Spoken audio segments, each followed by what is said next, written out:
মাহমুদুর মান্নার দল এই শাপলা মার্কা আগে চেয়েছিল, তাদেরকে বলা হয়েছে শাপলা মার্কা জাতীয় প্রতীক, এটা কাউকে দেওয়া যাবে না। ক্যান্ডিডেটদের শিক্ষাগত যোগ্যতা এটাও তারা পরিষ্কার করছেন না কথাটা। এখন যদি তারা আগে স্থানীয় সরকার নির্বাচন করতে পারে, সেখানে তাদের ফুটিং তারা প্রতিষ্ঠা করতে পারে, তাদের লোকজনকে তারা বসাতে পারে, তাহলে এইটাকে কেন্দ্র করে বেস করে ফাউন্ডেশন করে জাতীয় নির্বাচনের ক্ষেত্রে তারা আরো আজকের চেয়ে আর বেটার পজিশনে যেতে পারবে বলে তারা মনে করছে। ফলে সবকিছু মিলিয়ে একটা মানে জাতীয় ঐক্যমত্য কমিশন আমরা দেখতে পাচ্ছি।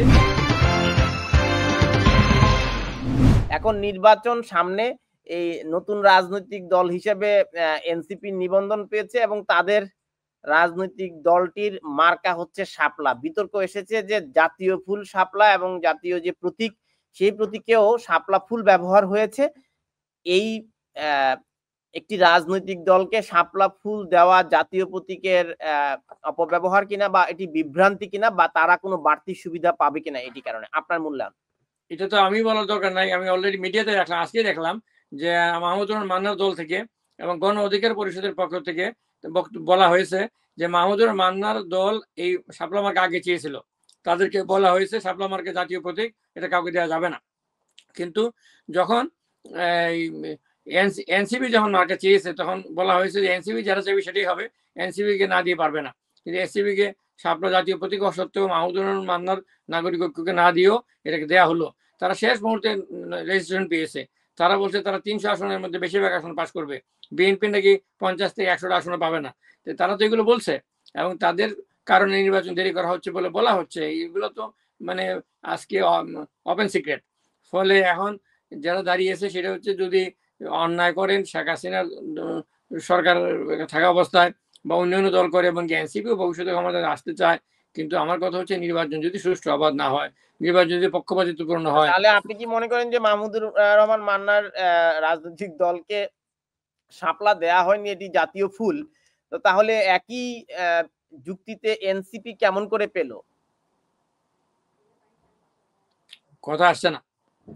তাহলে এনসিপি কে কেন দেয়া হচ্ছে শাপলা? এনসিপি তাহলে কোন অধিকারে এই প্রতীকটি ব্যবহার করবে? তাহলে কি তারা সরকারের কিংস পার্টি বলা হয়ে থাকে, এই কারণেই কি তারা একটু বেশি সুবিধা পাবে কিনা? আসলে বাস্তবতা তো দেখা যাচ্ছে যে ডক্টর ইউনূস বলেছেন, প্রধান উপদেষ্টা, যে ছাত্ররা আমার নিয়োগকর্তা এবং তাদের কথার কারণে জাতীয় পার্টিকে আমন্ত্রণ জানানো হচ্ছে না এবং তাদের ভূমিকার কারণে এখন যদি বিষয় হয়, আমি তো রাষ্ট্রের প্রতি দায়িত্ব পালন যখন করবো, অনুরাগ বা বিরাগের বশবর্তী না হয়ে দায়িত্ব পালন করবো, সকলের প্রতি আমি সমান আচরণ করবো, এই সবটা আমাদের নিতে হয়।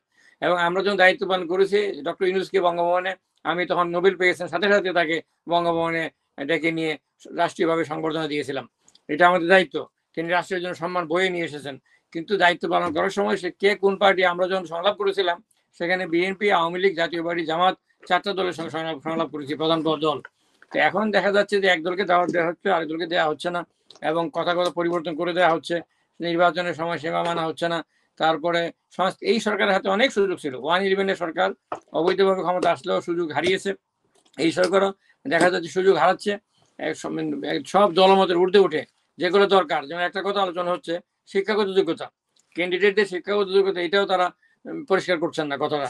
এরপরে যে প্রস্তাব হচ্ছে, যে প্রস্তাবের মধ্যে যে সব দল মতের ঊর্ধ্বে উঠে অনেক কিছু প্রস্তাব নিতে হবে। বিএনপি 31 দফা সংস্কার প্রস্তাব দিয়েছিল এবং অনেক দল এরকম আরো অনেকগুলো প্রস্তাব দিয়েছিল।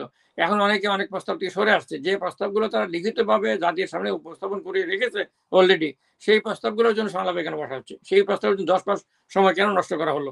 সেই প্রস্তাবগুলো তো ঘোষণা করে দেওয়া যেত, কমন প্রস্তাব, বিএনপি মানে, জামাত মানে, এনসিপি মানে, এরকম প্রস্তাব। কারণ এনসিপি আর জামাত ক্ষমতা যায় নাই এবং তারা ক্ষমতা সহজে যাবে বলে মনে করছে না তারা, যত কথাই বলুক। ফলে তারা যে দাবিগুলো দেবে, এই দাবিগুলো বুঝতে হবে, এই দাবিগুলো অন্য দল ক্ষমতা যাবে তাদের জন্য মানা কঠিন হবে।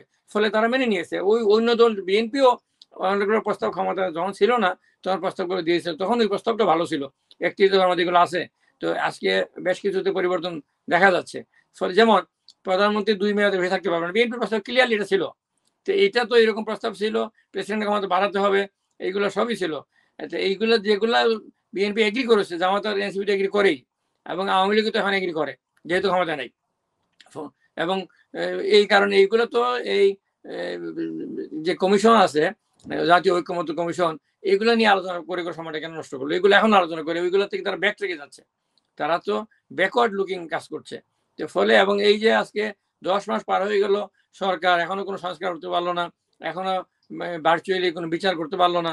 এই যে বাহ্যিক যে তবে কাজগুলো, আজকের ঐক্যমত কমিশনের এবং বিএনপির যে বক্তব্য আমরা দেখলাম, বিএনপিও যেমন সর্বোচ্চ 10 বছরের প্রধানমন্ত্রীর পদে থাকার বিষয়টিতে তারা নমনীয় হয়েছে, এবং ঐক্যমত কমিশনের আপনার প্রফেসর আলী এনসিসি, রিয়াজ যে সংবিধান সংশোধন, তিনিও হ্যাঁ কিছুটা নমনীয় হয়েছেন এক্স্যাক্টলি আমাদের এই যে এনসিসির এনসিসির ব্যাপারে, ব্যাপারে তিনিও হ্যাঁ নমনীত হয়েছেন। তাহলে হয়েছে। তাহলে কি আমরা বলতে পারি যে এই জায়গাটিতে সকল রাজনৈতিক দল অন্তত ঐকমত হয়েছেন? আমরা এটা বলতে পারি, এটা বলতে পারি ঐক্যমত হয়েছেন। আরেকটা বিষয় হচ্ছে আজকে জামাত ইসলামী ঐক্যমত কমিশনের কাছে দাবি জানিয়েছে যে স্থানীয় সরকার নির্বাচন আগে দিতে হবে। এনসিপি একই দাবি জানাচ্ছে, এবং স্থানীয় সরকারের ব্যাপারে তারা বলছেন যে বড় দল ক্ষমতায় এসে তারা তাদের আত্মীয় স্বজনকে, তার দলীয় লোকদেরকে উপজেলা চেয়ারম্যান, ইউনিয়ন চেয়ারম্যান, মেম্বার, এগুলা সিটি কর্পোরেশন এবং জেলা পরিষদ এগুলো নিয়োগ দিয়ে থাকেন, এবং এইগুলো কেয়ারটেকার গভর্নমেন্টের প্রত্যেক 5 বছর পরে পরে কেয়ারটেকার গভর্নমেন্টের সময়কালে এই স্থানীয় সরকার নির্বাচনটা আগে, অর্থাৎ একই সময় 3 মাস বা 4 মাস যে সময়টা দেওয়া হবে, প্রথমে স্থানীয় সরকার নির্বাচন, এর কয়েকদিন পরে জাতীয় নির্বাচন করার জন্য দাবি তুলেছেন। এবং এটা তারা বলছেন যে এটা হলে একবারে ওয়ান্স ফর অল যে সমস্যাটা থাকে, যে ফ্যাসিজমের যে ব্যাপারটা থাকে, এটা রোধ করা যাবে, তা নাহলে আবারও ফ্যাসিজম মাথা চারা দিয়ে উঠতে পারে, এই কথাগুলো বলা এরকম হচ্ছে। যে এখন যেহেতু এনসিপি এবং জামাত মোটামুটি একটু শক্তিশালী অবস্থানে আছে, সে কারণে তারাও চাইছে যে স্থানীয় নির্বাচনটি করে তাদের নিজস্ব লোকবলটি নিয়োগ দিয়ে জাতীয় নির্বাচনে যাতে প্রভাব ফেলা যায়, বিএনপিকে যাতে আরো কোণঠাসা করা যায়। তারা যারা মনে করছে এখন যদি তারা আগে স্থানীয় সরকার নির্বাচন করতে পারে, সেখানে তাদের ফুটিং তারা প্রতিষ্ঠা করতে পারে, তাদের লোকজনকে তারা বসাতে পারে, তাহলে এইটাকে কেন্দ্র করে বেস করে ফাউন্ডেশন করে জাতীয় নির্বাচনের ক্ষেত্রে তারা আরো আজকের চেয়ে আরো বেটার পজিশনে যেতে পারবে বলে তারা মনে করছে। ফলে তাদের অপশন হচ্ছে তাদের কাছে এটা। আর বিএনপি সেই কারণে চাচ্ছে নির্বাচনটা, জাতীয় নির্বাচনটা আগে করে ফেলতে। আর ইন্টারিম গভর্নমেন্ট যে কাজটা করেছে, যেটাই করুক, তারা আগে ক্ষমতায় এসে সবগুলো সাজিয়ে, প্রথমে বলতে পারতো আমরা বিএনপি তো মেনে নিত, কিন্তু এখন 10 মাস পরে মানানোটা কঠিন হবে। সেই কারণে তারা আসলে রুটিন ওয়ার্ক নাই আমাদের ইন্টারিম গভর্নমেন্টের যে কাজটা।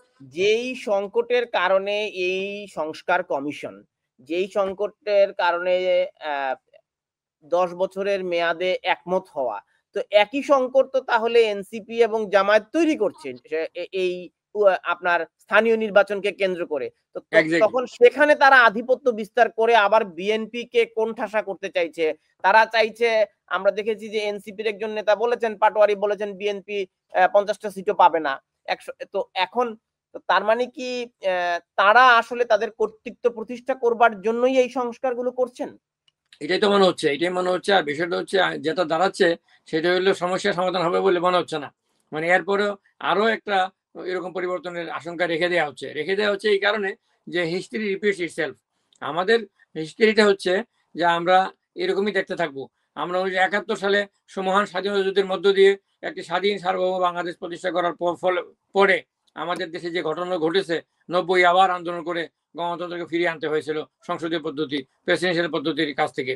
এবং এরপরে আবার আমাদেরকে 2007-এর 111 প্রত্যক্ষ করতে হয়েছিল, এবং এরপরে আবার 2024 আমরা এটা প্রত্যক্ষ করছি। এটা সমাধান তো করতে হবে এক জায়গায়, কিন্তু আমরা তো সমস্যার সমাধান না করে দিয়ে রাখছি। একটার পর একটা যে দর কষাকষি হচ্ছে, এই দর কষাকষির জায়গায় অনেক বড় অর্জন বলা যায় যে 2 মেয়াদে অথবা সর্বোচ্চ 10 বছরের প্রধানমন্ত্রীর পদটি যেটি একটা দর কষাকষির শেষ পর্যায়ে এসেছে। আবার যদি দর কষাকষি স্থানীয় নির্বাচন আগে না জাতীয় নির্বাচন আগে এই দর কষাকষিতে চলে যায়, তাহলে তো নির্বাচন আবার অনিশ্চিত হয়ে পড়বে। নির্বাচন অনুষ্ঠিত হবে ডিম আগে না মুরগি আগে, কি বলে গাড়ি আগে না গরু আগে, এরকম প্রশ্ন আসবে। তারপরে নির্বাচনটা শুধু অনিশ্চিতই হবে না, সেটা হচ্ছে একটা সেনাপ্রধান যেটা বলেছিলেন জেনারেল ওয়াকারুজ্জামান, যে 18 মাসের মধ্যে নির্বাচন করে ফেলতে, আগামী ডিসেম্বরের মধ্যে নির্বাচন করতে। বিষয়টা সেনাবাহিনী মাঠে আছে, তারা কিন্তু ব্যারাক থেকে গিয়ে কন্টিনিউয়াসলি এত লম্বা টাইম ম্যাজিস্ট্রেটি পাওয়ার সহ দেশটাকে, পুলিশের তো এখনো পুরোপুরি অ্যাক্টিভ হয়নি, টিকিয়ে রেখেছে বেশি সময়। সেনাবাহিনী ব্যারাকের বাইরে থাকা উচিত না, এবং এটা গণতন্ত্রের জন্য, দেশের রাষ্ট্রের জন্য, সেনাবাহিনীর মনোবল ভাঙার জন্য অনেক ক্ষেত্রে দায়ী হতে পারে। এখন দেখা যাচ্ছে যে ডিসেম্বরের মধ্যে নির্বাচন হচ্ছে না, ফেব্রুয়ারিতে বলা হচ্ছিল, ইউনূস সাহেব কয়েকদিন আগে আবার মুখে এপ্রিল বলে ফেলেছেন। এটা স্লিপ অফ টাং হতে পারে, মুখ ফসকে হতে পারে। আবার এখন স্থানীয় নির্বাচন যদি ডিসেম্বরের মধ্যে হয়, সেই ক্ষেত্রে এই নির্বাচন তো জাতীয় নির্বাচন আরো পিছিয়ে যেতে পারে। ফলে সবকিছু মিলিয়ে একটা মানে জাতীয় ঐক্যমত্য কমিশন আমরা দেখতে পাচ্ছি এবং এর মধ্যে অনৈক্য দেখতে পাচ্ছি। অনেক ধন্যবাদ। আপনার সমাপনী বক্তব্য। আমার অনুষ্ঠান প্রায় মানে শেষ হয়ে গেছে আমাদের নির্ধারিত ১ ঘন্টার সময়। আপনি আপনার সমাপনী বক্তব্য দিয়ে আমরা অনুষ্ঠান শেষ করব। ধন্যবাদ। আমি মনে করি যে আজকে আমরা যে বিষয়গুলো আলোচনা করেছি, বিডিআর হত্যাকাণ্ডের রিপোর্ট থেকে শুরু করে একটি সুষ্ঠু অবাধ নির্বাচন অনুষ্ঠান থেকে শুরু করে একটি জাতীয় ঐক্যমত্য প্রতিষ্ঠার জন্য আমরা যে কাজগুলো করছি, আমি মনে করি যে সমস্ত রাজনৈতিক দলকে, ছোট বড় নতুন পুরনো যারা আছেন তাদের সবাইকে বাংলাদেশের সবাইকে আমাদের নাগরিক মনে করতে হবে। বাংলাদেশ সবার জন্য আমাদেরকে সমানভাবে সুযোগ সৃষ্টি করতে হবে। আমাদের অনেক ভালো স্টোরি আছে, সাকসেস স্টোরি আছে ওয়ার্ল্ড ওয়াইড। আমাদের ইউএন পিস কিপিং আমরা নাম্বার 1 এবং কখনো কখনো নাম্বার 2 বা 3 আমরা হই। আমরা কন্টিনিউয়াসলি করে যাচ্ছি গার্মেন্টস, টেক্সটাইল রপ্তানির ক্ষেত্রে, রেমিটেন্স আনার ক্ষেত্রে, ফার্মাসিউটিক্যালসের ক্ষেত্রে, শিপ ব্রেকিং এর ক্ষেত্রে, আমরা বিভিন্ন ক্ষেত্রে আজকে বাংলাদেশ আমরা সাকসেস স্টোরি তৈরি করে যাচ্ছি। এবং কিন্তু আমাদের একটা জিনিস বেশি খারাপ, সেটা হচ্ছে politics. We could not make our politics good governance আমরা সৃষ্টি করতে পারিনি। Hour politics is bad, only one thing is bad. এর থেকে আমাদেরকে বেরিয়ে আসতে হবে। এই জন্য আমাদের যে যেখানে আছি, দেশে বিদেশে প্রবাসীদের অনেক ভূমিকা আছে, তারা দেশের জন্য কাজ করছেন, তাদেরকেও আমলে নিতে হবে। আর দেশের ভিতরে যারা আছেন, যে সমস্ত লোক, আমি একটা কথা সবসময় বলি, যে দলই হোক না কেন, দলমত নির্বিশেষে, ইরেসপেক্টিভ পলিটিক্যাল এফিলিয়েশন, আমাদের মনে রাখতে হবে রাজনীতি সবার জায়গা না। দুর্নীতি যারা লুটপাট যারা করে তাদেরকে তাদের জায়গায় পাঠিয়ে, আলু পটলের ব্যবসা যারা করে ওখানে পাঠিয়ে দিতে হবে। এবং এখানে রাজনীতিবিদ যারা হবেন, দেশ পরিচালনা করবেন, তাদেরকে জীবনের সবকিছু স্যাক্রিফাইস করে এখানে আসতে হবে। এবং আমাদেরকে বাংলাদেশে যারা রাষ্ট্র পরিচালনা করেছেন এবং খারাপ যেমন ছিলেন, ভালোও ছিলেন অনেকে। আমি তো একটু আগে 2টা নাম বললাম, যে বিচারপতি শাহাবুদ্দিন আহমেদের নাম বললাম, আব্দুর রহমান বিশ্বাসের নাম বললাম, এবং এরকম নাম আরো বলতে পারি। যেহেতু সময় কম, শুধু এটুকু বলবো যে আমাদের ভালো খারাপ দুইটাই আছে, আমাদেরকে ভালো বেছে নিতে হবে। এবং আল্লাহ তাআলা আমাদেরকে বলেছেন, তা'মুরুনা বিল মারুফ ওয়া তানহাউনা আনিল মুনকার, সৎ কাজের আদেশ আমাদেরকে দিতে হবে এবং অসৎ কাজ থেকে মানুষকে বিরত রাখতে হবে। আমাদেরকে মধ্যপন্থা অবলম্বন করতে হবে। কোনো বিষয়ে আমাদের এক্সট্রিমিস্ট হওয়ার দরকার নাই, এক্সট্রিমিজম যাওয়ার দরকার নাই। Access of anything is very bad. এবং এটা মনে রাখতে হবে। পৃথিবীর বিভিন্ন দেশ আজকে ভালো করছে, আজকে মধ্যপন্থা অবলম্বন করছে। মালয়েশিয়া, ইন্দোনেশিয়া, তারা কিন্তু শোনায় উন্নতি করছে। আমাদের যে তার পেছনে ছিল, এই 71-এর কথা চিন্তা করলে দেখা যায় তারা আমাদের যে পেছনে ছিল, মালয়েশিয়ার লোকেরা, ইন্দোনেশিয়ার ছেলেরা, আমাদের ঢাকা ইউনিভার্সিটি ইন্টারন্যাশনাল হোস্টেল ছিল, এখন নাই, এগুলোতে ছিল, লেখাপড়া করতো, কষ্ট করতো। আফগানিস্তান থেকে কাবুলিওয়ালারা আসতো। আমি কাউকে ছোট করছি না, করছি না। বাংলাদেশের প্রতিষ্ঠান কিন্তু 1000 বছর ধরে আমরা মহিলাদের ভোটাধিকার, আমরা স্থানীয় সরকার নির্বাচন আমরা করে আসছিলাম। এমনকি ব্রিটেনের পলিটিশিয়ানরা, ডিপ্লোম্যাটরা আমাদের সাথে আলোচনাকালে স্বীকার করে যে you are ahead when we invaded in 1757 the first Bengal, then other areas of India. But আমরা কি করেছি, আমরা এই যে কাজগুলো, আমরা তো শর্টকাট পথ দেখি অনেকে। এবং সবচেয়ে আল্লাহ তাআলা বলেছেন পৃথিবীতে মানুষকে 2টা কাজের জন্য সৃষ্টি করা হয়েছে। একটা হচ্ছে ইন্নী জাইলুন আরদু খালিফা, অর্থাৎ খলিফা হিসেবে সৃষ্টি করেছেন। আবার আল্লাহ বলেছেন সবাইকে আমার পক্ষে খলিফা বানানো সম্ভব না, অসংখ্য মানুষ, কিছু মানুষকে বেছে নিই। এটা হচ্ছে আল্লাহর পক্ষ থেকে সাকসেসরের কাজ করা। আর একটা হচ্ছে ওমা খালাকতুল জিন্না ওয়াল ইনসা ইল্লা লিয়াবুদুন, ইবাদত করার জন্য জিন এবং ইনসান 2 জাতিকে বানানো হয়েছে।